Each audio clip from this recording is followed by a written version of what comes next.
The president of Liberia, President George Weah, slams Ecowas, the economic community of West African states, his fellow compatriots, over his flawed handling of the coup in Niger. President Weah goes to say, as long as Ecowas tolerates institutional coups that allow lifetime presidencies and fraudulent declaration of election results, manipulation of judicial announcements, there will always be military coup. And we cannot condemn military coups when we do not condemn those who carry out institutional coup. Ecowas should work for the interest of our peoples.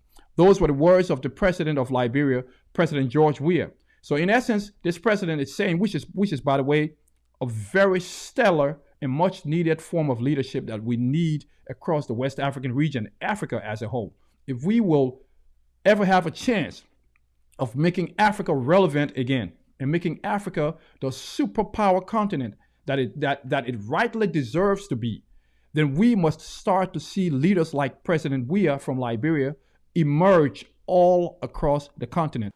Then yesterday, the president of Liberia actually made a statement to the effect that West African leaders have no moral authority to intervene in Niger.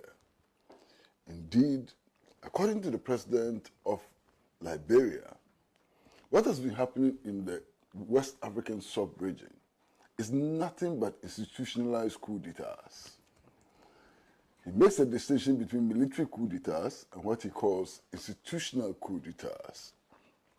When he describes institutional coups d'etats as occurrences which enable sitting head of states to violate the constitution with impunity, to extend their term limits from 2 to 3 and so on. He says West African leaders have been looking on as these so-called democratic dictators violate national constitutions.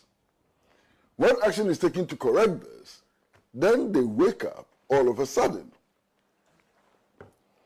What this president is in essence saying is, folks, we sit around here in a region of West Africa, Africa as a whole, but in this instance, because he is a part of the Ecowas, he's saying we sit around here in this region, we watch leaders, presidents of various countries, change the constitutions on a perpetual basis just to allow them to remain in power for a lot longer than was originally stated in those constitutions. We do nothing about that. We do nothing to prevent that from happening. But when the people actually are rising up now all across the region, especially in the Sahel region of West Africa, when people are rising up to retaliate and saying we've had enough and we're not going to allow this anymore, we are going to take delivery of the destinies of our countries. And now ECOWAS, which is supposed to be the one body to support every country in West Africa, is now saying, well, specifically through its newly installed leader, which is the newly elected president of Nigeria, Bola Tinubu, now saying, if you don't reinstate the deposed and disgraced president, Mohamed Bazoum of Niger, if you don't reinstate this man, we're going to invade you and we're going to come there militarily. And the president of Liberia is saying, I want no parts of this because this is not leadership.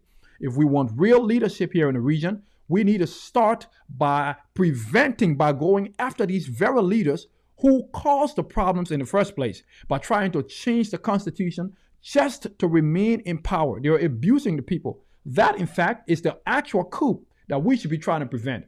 The institutional coup, which lead to the triggering of these military coups around the region. So President Weah has displayed a level of leadership that we need to see from a lot more leaders in Africa. That is a leadership that is full of bravery, full of guts, and is a form of leadership that if we start to see more of, then we can be very optimistic and say, well, perhaps just maybe, Africa is ready. So President Weah has started by leading in this direction. I hope the rest of the leaders in West Africa can follow President Weah's leadership.